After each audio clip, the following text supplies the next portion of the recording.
네, 안녕하세요. 저는 자기계발 소설 머니백을 쓴 저자 조우성입니다. 저는 현재 정부 산하 공기업에서 자산관리 업무를 담당하고 있습니다. 이전에는 한국해양대학교 회사대학을 졸업하고 4년간 항해사로 근무한 경험이 있고요. 특이하게도 앱 어플리케이션을 개발하는 IT 스타트업을 운영한 경험도 있습니다. 이번 회사 이전에는 두 개의 해운회사에서 유가 또는 화물, 선박 등 거래를 담당하는 업무도 했었습니다. 이런 여러 가지 경험 그리고 강렬했던 경험들이 이 책을 집필하는 데 많은 원동력이 되었습니다. 네, 저는 이 머니백이라는 책을 자기계발서로 출간을 했고요. 사실 형식은 소설 형식입니다. 머니백은 제가 자기계발 경제경영 서적을 소설 형식으로 낸 이유가 있어서 말씀을 좀 드리고 싶습니다. 저도 자기계발서를 굉장히 사실 좋아합니다. 성공에 대한 관심, 그리고 부에 대한 관심, 그 다음에 삶의 가치, 이런 것들, 교훈, 이런 것들 가슴에 울리는 이런 부분을 찾고 싶어서 자기계발 서적을 닥치는 대로 읽었던 적도 있습니다.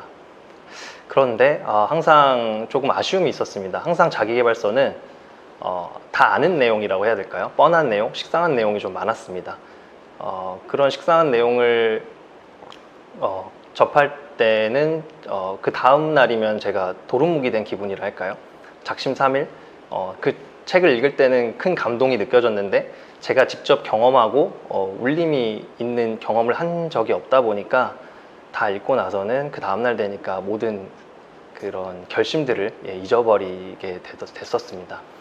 제가 사실 생각을 해보면은 강렬했던 경험, 제가 직접 했던 경험, 이런 곳에서, 이런 스토리에서 영감을 얻거나 울림을 얻는 적이 굉장히 많았습니다.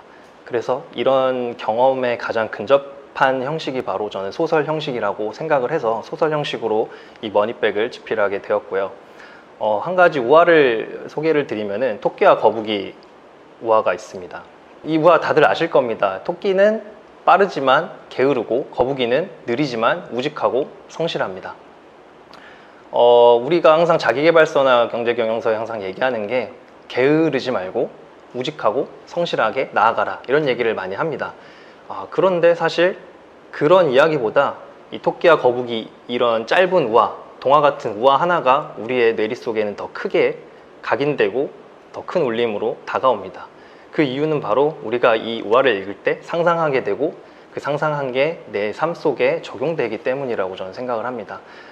소설 형식의 장점이 바로 이런 상상력을 자극시켜서 좀 더 큰 울림을 주지 않나 저는 생각을 하고요.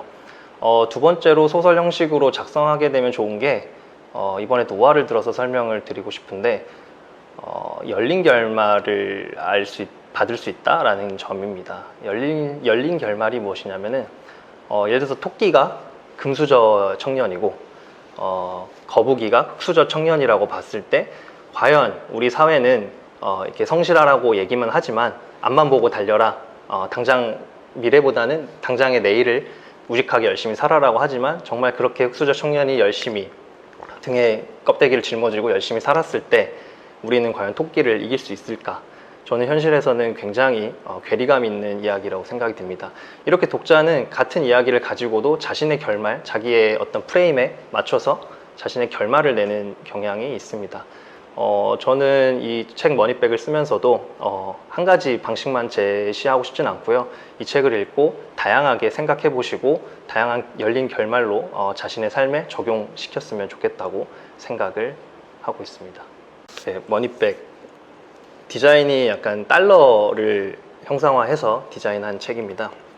이 책에 대해서 제가 설명을 좀 드리고 싶습니다. 이 책에서 가장 중요한 소재가 바로 머니백인데요. 머니백은 쉽게 말해서 돈자루, 돈 가방을 뜻하는 단어입니다. 일단은 소설의 배경을 좀 설명을 드려야 될 것 같습니다. 이 책의 가장 큰 특징은 돈의 개념이 반대라는 점인데요. 우리가 현재 살아가는 현실은 돈이 많으면 부자, 적거나 없으면 가난뱅이라고 흔히 부릅니다. 그런데 이 소설에서는 돈이 많으면 오히려 가난뱅이고 적으면 부자입니다. 돈의 개념이 반대입니다. 모든 사람은 자신의 돈을 머니백이라는 가방에 넣어 메고 다녀야 합니다. 쉽게 말해서 우리가 물건을 구입하면은 돈을 내고 물건을 받지만은 이 소설에서는 물건도 받고 돈도 같이 받습니다. 그렇게 자신의 머니백에는 어떤 소비를 하거나 용역 서비스를 이용하게 되면서 그런 대가들로 가방이 점점 커지게 되는 것입니다. 그렇게 되면 어떤 일이 발생을 할까요? 가난한 사람들은 점점점 무거운 머니백을 지게 될 것이고 삶의 무게를 고스란히 물리적으로 받게 될 수밖에 없습니다. 반면에 부자들은 마이너스 통장을 개설하고 카드 한 장 달랑 들고 거리를 활보하면서 자신이 원하는 물건을 구매하고 서비스를 받게 됩니다. 이들은 굉장히 자유롭다고 여기서는 표현이 되고 있습니다. 저는 머니백을 이제 창안을 하면서 두 가지를 생각을 했었는데요. 첫 번째로 머니백은 삶의 무게를 좀 형상화 시켜보고 싶었습니다. 우리가 흔히 얘기를 할 때 삶의 무게가 무겁다, 고단하다, 어깨가 아프다 이런 얘기를 많이 하는데 이걸 정말 실질적으로 가시적으로 눈에 보이고 물리적으로 정말 이 무게가 느껴지면은 더 실감이 나지 않을까 이런 생각을 했었고요. 두 번째로는 사회적 편견입니다.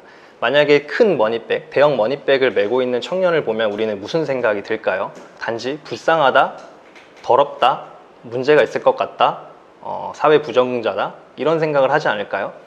우리는 그냥 그 머니백의 크기만 보고 그 껍데기만 보고 그 알맹이까지 판단하고 있는지도 모르겠습니다. 지금 우리 현실에서는 머니백은 없다고 생각을 하실지도 모르겠습니다만 과연 저는 이렇게 질문을 하고 싶습니다. 지금 현실에서 여러분의 어깨에는 머니백이 정말로 없는 것인지 아니면은 눈에 보이지 않는 것인지 우리는 사람의 겉모습이나 어떤 가진 것, 능력만 보고 그 사람의 알맹이까지 다 속단해버리고 판단한 적은 없었는지 그리고 삶의 무게를 느끼고 있지는 않는지 한번 물어보고 싶습니다. 제가 생각할 때 인간이 부자가 되고 싶어하는 이유는 두 가지로 말씀을 드리고 싶습니다. 첫 번째는 시간이고요. 두 번째는 특별함입니다. 일단 시간에 대해서 말씀을 드리면은 시간이라는 거는 자타가 공인하는 누구나 생각할 때 내 인생에서 가장 중요한 요소 중에 하나일 겁니다. 왜냐하면 희소하기 때문인데요. 한번 흐르게 되면 돌아오지 않습니다.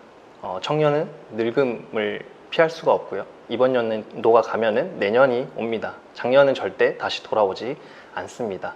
그렇기 때문에 우리는 어떻게든 이 시간을 효율적으로 보내기 위해서 많은 고심을 하고 있습니다. 부자들도 하루는 24시간이고요. 가난한 서민 또는 가난한 사람들도 하루는 24시간 똑같습니다. 부자라고 시간을 늘리거나 덤의 인생을 살 수는 없다고 저는 생각하고요. 그런데 과연 정말 부자라고 시간이 똑같을까요? 부자와 가난한 자가 시간이 같을까요? 저는 그거는 아니라고 생각을 합니다. 부자의 24시간 중에는 가장 중요한 게 좀 빠져 있습니다. 우리는 이 자본주의 시스템 안에서 꼭 해야 될 일이 있는데요. 바로 원하지 않는 노동입니다. 노동을 원하면은 굉장히 여러분 행복한 삶을 살고 계실 거고요. 만약에 조금이라도 내가 지금 하고 있는 노동이 내가 원하는 방향과 조금 다르다면은 우리는 시간을 낭비하거나 좀 비효율적으로 쓴다고 저는 말씀을 드리고 싶습니다. 돈이 많다는 거는 이 시간을 돈으로 사는 의미가 좀 있습니다. 자신이 원하지 않는 노동을 하지 않아도 되고 그 시간 동안 가족이나 내가 사랑하는 사람, 친구들과 더 좋은 시간을 보낼 수가 있을 겁니다. 자신이 원하는 인생을 조금이라도 한 발짝 다가갈 수 있는 게 부자들의 삶이 아닐까 생각합니다. 이렇기 때문에 인간은 부자가 되기를 원하고 있는 것 같고요. 두 번째는 특별함입니다. 사람은 모두가 자기 자신을 특별하다고 생각하기를 원합니다. 밤하늘에는 수만 가지의 별이 있는데 그 중에 가장 빛나거나 또는 가장 아담하거나 가장 색이 밝거나 가장 작거나 무엇이든 가장 다른 별 비해서 조금은 특별했으면 좋겠다는 생각을 할 수밖에 없습니다. 우리가 무인도에 혼자 산다면은 그냥 자신의 존재 가치는 자신만이 알기 때문에 딱히 신경 쓸 게 없지만 우리는 타인과 같이 살아가는 세상입니다. 사회적 동물이고요. 그러다 보니까 우리는 끊임없이 다른 사람과 비교하면서 자신의 특별함을 찾아가고 있습니다. 어쨌든 저희는 이 자본주의 시스템에서 삶을 살아가고 있습니다. 그리고 모든 사람이 자본주의 시스템에서 동의한 게 있습니다. 신용을 갖고 동의한 게 바로 돈이라는 시스템입니다. 우리는 모든 사람이 인정하는 그 돈을 가지고 생활을 하게 됩니다. 그리고 이 자본주의 시스템, 이 사회 안에서는 이 돈이 많은 자, 그러니까 내가 돈으로서 어떤 생활을 영위를 할 수 있기 때문에 돈이 많은 자를 우리는 인정을 한다고 얘기를 합니다. 회사에서도 빠른 승진 또는 성과급이 많이 준다거나 일상생활에서도 돈이 많음으로써 그 사람을 인정하고 또는 부러워하는 경향이 굉장히 많습니다. 이런 여러 가지 인정 욕구를 자극하는, 그리고 자신의 존재 가치를 확인하고 자신이 조금 더 특별한 사람이라고 생각할 수 있게 만드는 이런 돈의 시스템, 그리고 그 돈의 시스템을 거머쥔 부자라는 직업을 우리는 꿈꾸고 있는지도 모르겠습니다. 저는 항상 그 생각을 많이 합니다. 인간이 수명이 점점 지금 증가를 하고 있습니다. 이런 상황에서 우리가 적어도 100세까지 인생을 살 텐데, 요즘 흔히 그런 얘기를 많이 합니다. 욜로 인생에서 젊은 친구들, 저도 물론 젊은 수도 있겠지만 젊은 친구들이 욜로에 대한 얘기를 참 많이 하는데, 욜로의 의미를 조금 저는 다르게 가져가고 싶은 게 있습니다. 물론 욜로, 지금 인생을 즐기는 거, 한 번 사는 인생을 즐겨야 되기 때문에 지금 뭐 돈을 소비하더라도 경험을 해야겠다, 다양한 경험을 하겠다라는 말은 저는 굉장히 긍정적으로 받아들이곤 있는데요. 인생이 이제 인간의 수명이 점점 길어지면서 저는 그 욜로라는 게 조금은 책임감이 조금 떨어질 수도 있지 않을까라는 생각이 듭니다. 굳이 자기의 돈을 그렇게 소비를 하면서 욜로를 즐기겠다라기보다는 자신의 직업을 하나 안정적인 또는 자신이 원하는 직업을 찾고요. 그 다음에 그 남은 시간에서 그 시간을 쪼개면서 인생을 살아가는 방법을 저는 더 추천드리고 싶습니다. 모든 사람은 행복해지기를 원하고 있습니다. 저 역시도 이 책을 집필하는 동안 약 4년 정도 시간 동안 어떻게 하면 행복하게 살 수 있을까만 고민을 했던 것 같습니다. 그러다 보니까 자연스럽게 머니백이 나온 거고요. 이 머니백이라는 책을 집필할 때 절대 돈의 개념을 바꿔서 한번 이런 재밌는 소설을 만들어 보겠다 해서 만든 건 절대 아니고요. 약 4년 정도 제가 이제 선박에서 승선 생활을 하면서 망망대해에서 할 게 너무 없으니까 이런저런 생각을 하게 되는데, 그때 좀 인생을 어떻게 하면 더 풍요롭게 살고 행복한 인생을 살 수 있을까? 그 방법을 좀 알고 싶다 하면서 수백 권의 책도 읽고 강연도 보고 다양한 경험을 했던 것 같습니다. 약 7만 년 전에 사피엔스가 인류의 시초로 시작이 되고 지금 7만 년이 지난 지금까지도 인류는 행복에 대한 답을 계속 찾아가고 있습니다. 물론 정확한 답을 찾는 것은 불가능하기 때문에 7만 년 동안 우리는 그 답을 찾지 못했겠지만 우리는 스스로 끊임없이 자기 스스로 질문하고 스스로의 행복에 대한 정의를 좀 내려야 될 필요성이 있다고 저는 생각을 합니다. 제가 생각하는 일단 행복의 정의를 좀 말씀을 드리면은 여러분들이 자신의 행복을 찾는 데 조금 도움이 되지 않을까 싶습니다. 좀 전에 인간은 왜 부자가 되고 싶은가에서 말씀드렸던 부분하고 좀 연관이 되는데요. 사람은 자신을 특별한 존재, 특별해지고 싶다고 생각을 합니다. 자신이 인정받고 싶고 자신의 존재 가치가 두드러졌으면 좋겠고 특별하다고 느낄 때 인간은 행복합니다. 그런데 그 특별함을 우리는 현재 비교할 수 있는 것들로 비교하면서 특별함을 찾아가고 있어서 그게 저는 문제라고 생각을 합니다. 예를 들면은 돈을 많이 벌어서 내가 부자가 되면은 내가 좀 더 특별한 사람이 될 것 같고 남들로부터 인정도 받고 성공한 것 같으니까 행복할 거야 라고 생각을 하시겠지만, 막상 그 위치에 올라가면은 무지했던 게 보입니다. 위치에 올라가는 순간 나와 비슷한 레벨에 있는 사람들이 보이고요. 그 사람들을 보면서 나는 더 이상 특별한 사람이 아닐 거라는 의문을 하게 됩니다. 그러면 계속 그 사람은 위로만 올라갈 수가 밖에 없습니다. 우리가 흙바닥에서 잠을 자다가 침대에서 잠을 자면은 처음에는 행복감을 느낍니다. 내가 흙바닥에서 자다가 침대에서 잠을 자다니. 그런데 곧 깨닫게 되죠. 침대에서 자는 사람이 수천만 명이, 수백만 명이 옆에 있다는 사실을요. 결국은 우리가 모두가 행복해지는 방법은 특별해져야 되는데, 행복해지는 방법은 모두가 같은 침대에서 잠을 자면 안 된다라는 결론이 나와버립니다. 그래서 계층 구조가 만들어지고 상위 구조만 행복을 찾을 수밖에 없는 거고요. 물론 그들도 행복하진 않을 겁니다. 더 상위 구조를 바라보게 되면서 끊임없이 갈망하기 때문입니다. 또 다른 돈만의 예로는 아니고요. 예를 들어서 가령 이런 것들도 보이는 데서 비교를 하는 경우가 되겠습니다. 제 책 머니백에서 잠깐 소개를 드린 부분인데, 자신에게 이제 예쁘고 착한 이성 친구가 있습니다. 그런데 이제 어느 날 친한 친구의 이성 친구를 봤는데 나의 이성 친구보다 더 외모가 뛰어나고 능력이 출중합니다. 그럼 여러분들은 어떤 생각이 들까요? 막장 드라마를 한 편 찍는다 생각하고 만약에 이 친구의 이성 친구를 뺏어서 다시 제가 만나고 사귀었다고 생각을 하면은 과연 만족할 수 있을까요? 우리는 계속 보이는 부분, 외모적인 거나 능력적인 거나 돈이라든지 이런 물질적인 거, 이런 것들에서 계속 비교를 하다 보면은 그거에서 특별함을 느끼기는커녕 계속해서 더 높은 비교의 단계로 나아가는 시초일 수밖에 없고요. 그렇기 때문에 결론적으로 말씀을 드리면은 우리는 이런 보이는 것이 아니고 물질적인 게 아니고 비교할 수 없는 것에서 비교를 해야 합니다.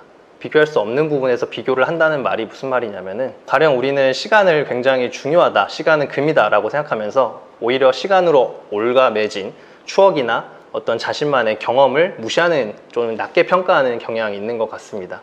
아까의 예로 좀 돌아가 보면은 자신의 이성 친구가 친구의 이성 친구보다 외모적으로 좀 떨어지거나 능력이 좀 떨어진다고 생각하더라도 그 친구와 있던 그 추억, 그때 잡았던 온기 또는 뭐 했던 감사 말, 따뜻한 말 한마디, 이런 것들을 생각하면서 거기서 비교를 하고 가치를 찾게 되면은 저는 좀 더 행복한 인생이 될 거라고 생각합니다. 이런 것들은 남들이 감히 비교의 잣대를 들이대서 비교를 할 수 없기 때문에 우리는 행복을 더 느낄 수가 있습니다. 이렇게 저희는 비교할 수 없는 부분, 이런 추억이라든지 나 자신이 주체적으로 결정하고 도전하고 얻은 그런 소중한 경험들, 이런 것에서 나는 남들보다 좀 더 특별한 인생을 살았다 라는 그런 생각을 계속 가지셔야지, 그럼 비교할 수 없는 부분을 비교하면서 특별함을 느끼고 존재 가치, 인정을 받고 나 자신이 나를 인정하고 자존감이 높아지고, 그럼으로써 저는 행복한 삶에 조금 더 다가갈 수 있다고 생각을 합니다. 제 책 이제 머니백에서 주인공과 330페이지의 약 롤러코스터를 타는 흥망성쇠를 겪으면서 여러분들도 이 주인공과 한번 공감해 보시고 이해해 보시고 자신만의 행복을 찾아주시길 바라겠습니다. 머니백은 이런 분께 조금 추천을 드리고 싶습니다. 먼저 첫 번째로 인생에서 부자가 좀 되고 싶고 성공해 보고 싶은 분께 저는 오히려 이 책을 권하고 싶습니다. 지금까지 제가 얘기를 드린 걸로는 이 책을 읽으면은 뭔가 돈을 많이 버는 게 꼭 다 행복한 게 아니다라는 결론이 있는 게 아니냐라고 말씀을 많이 하시는데, 저는 오히려 성공하고 싶고 부자가 되고 싶고 앞으로 더 나아가고 싶은 분이 그렇게 나아가면서 주머니에서 다 빠져나가 버린 거를 되돌아보는 계기로서 이 책을 좀 활용하시고 깨달음과 울림을 좀 받으셨으면 좋겠다고 저는 생각을 해서 그런 분께 권해드리고요. 두 번째로는 아직까지 행복에 대한 답을 찾고 계시고 어쨌든 자본주의 시스템에서 돈이라는 존재는 우리가 무시할 수도 없기 때문에 이 돈과 행복을 어떻게 하면 두 마리 토끼를 더 잘 잡을 수 있고 이용할 수 있는, 그런 활용할 수 있고 돈에 이용당하지 않고 자세가 궁금하신 분께 이 책을 추천드립니다. 감사합니다.